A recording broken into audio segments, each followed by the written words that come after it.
So it has been so long since I've sat down in front of this camera to do any kind of chatty vlog that I think I've actually forgotten what to do.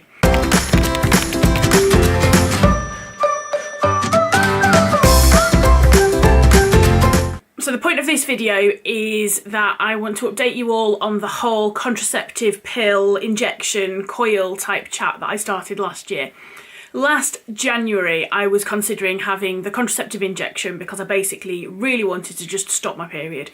And the nurse that I spoke to put me off that, saying that if I had any sort of negative side effects I would be stuck with those for 3 months, which I kind of knew anyway. And she suggested the coil, which I was really unsure about, and we decided that I would go on the pill, and I started taking Cerazette.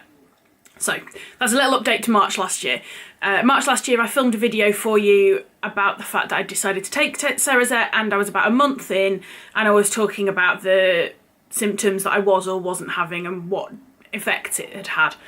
Essentially it hadn't really had much effect at all. I was still suffering PMS, still bleeding fairly heavily, still fairly painful. I don't really think that taking Cerazette made any difference at all. I took it for, I don't know, about 6 months without it really doing anything. And then after about 6 months, I started bleeding more often, so that by the time I stopped taking Cerazette, I was bleeding fortnightly. And I was exhausted because nobody needs to be on their period every 2 weeks. So I just stopped taking it. And so from autumn last year through to about now, I've not been taking anything. I stopped taking Cerazette. I've not taken any evening primrose oil or anything like that. I just carried on and thought we would just see how things went. Basically what happens is that every month I get really bad PMS and I'm really angry and really miserable, and then I bleed and it really hurts and it's really heavy, and then I forget about it for 3 weeks until it starts again. And so in that 3 weeks when I should have been to the doctors, life is wonderful and I forget, and then we get round to it again. So about 6 weeks ago I went and spoke to the doctor about having a coil fitted. You can't just decide to have a coil fitted. Even if somebody's recommended it to you already, you still have to go to the GP and have a conversation where they talk to you about the risks and whether it's appropriate for you. So the risks were things like there was a really tiny risk of in uterine perforation, I think. A really tiny risk of it falling out, risk of it making your periods more painful and heavy, all the usual stuff really. She said she didn't think there was any risk of weight gain. I don't know, I read around that and it's one way or the other. And basically she said I could have it, but that I had to have swabs first. And then she said that I probably didn't need the swabs because Dave and I have been married for 7 years. He's been my only partner for 17 years. So the swabs didn't really matter, but I was having my smear, so I just had the swabs done anyway. I was like, while you're in there, you might as well do it.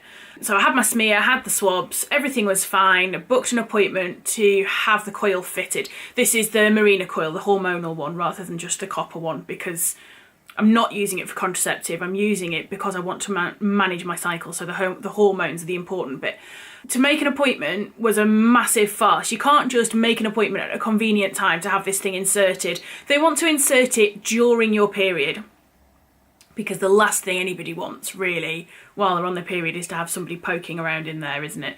I've read some things that say it's easier to get it in during your period, and other things that say that they want to do it then because it's the only way they can guarantee you're not pregnant. I can guarantee that I am not pregnant. It's not happening. But anyway, so it was really hard work to try and make an appointment for the middle of my cycle, or the middle of my period, sorry, when they had appointments and all the rest of it. So anyway, I managed to get an appointment after about 6 weeks. So my appointment was last week, and as it turned out, my period had basically finished the day before I was due to have the coil fitted. But I went along anyway because I figured we might as well give it a go. And I get to the doctor's, and my appointment is somehow not with the person I made it with. So the doctor who'd originally said I could have the coil, she was supposed to be fitting it. I've met her a few times. She's not my favourite, but it's fine, at least I knew who I was doing it. And they were like, oh no, your appointment is with the on-call doctor. I'm pretty sure it wasn't. So anyway, I go into the waiting room and wait. And then I get taken in by this really lovely nurse who prepares all the equipment. And she's got the packet out with the thing in it. It's like, I didn't see it, but it was quite a long packet, so I'm assuming that the coil was like on the end of a stick almost. And then we wait and wait and wait and wait. And then the doctor comes in. I've never met her before. And she basically goes, oh, I've taken some painkillers now so I can see again.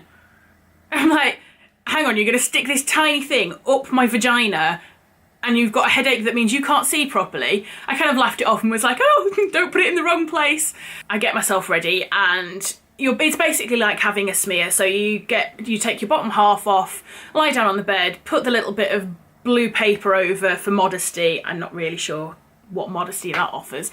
And then you put your heels together, lie with your legs open, and then they put in the speculum, I think it's called, like the plastic thing. So they lube it up and then they basically push that in and open it up, just the same as having a smear. And then she goes in to insert the coil with a stick. It's uncomfortable, you know, I'm not loving this way to spend my lunchtime. And then she goes, no, I can't get it in. It's too closed. Have you had any children? And it's like, yeah, I've had 3, but they all came out the sunroof, so, you know, and she was like, no, it's just bending, I just can't get it in. You'll have to go to hospital. It's like, oh, okay. So I get myself all dressed and sorted again, and basically she says I have to go to hospital because they can dilate my uterus for me. That sounds fun. Under a local anaesthetic. And at this point I'm thinking, oh, is this really worth the hassle? But then, you know, if they get it in and it works, then it can stay there for 5 years. So I've got to give it a go.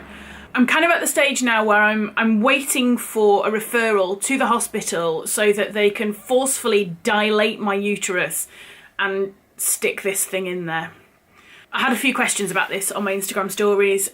Somebody asked me how they're going to do that. I don't know. I haven't really researched it yet. So I don't know whether they will do it with medication, you know, like when you're in labour. I don't know whether it'll be like done like that, or whether they'll do, like when I went to be induced with Chloe, I had this balloon thing where they inserted a balloon and then filled it with water, and then that put pressure on my uterus to try and open it. It didn't work.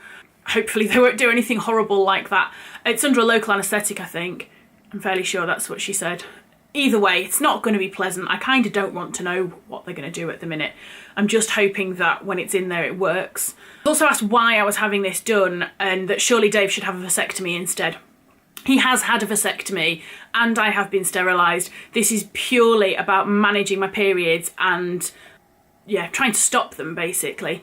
So please don't tell me your horror stories, but if you've had success with having this done in the hospital, let me know. If you love your coil, let me know. Don't make me sad by telling me that it's not going to work, because I am going to be trying this anyway.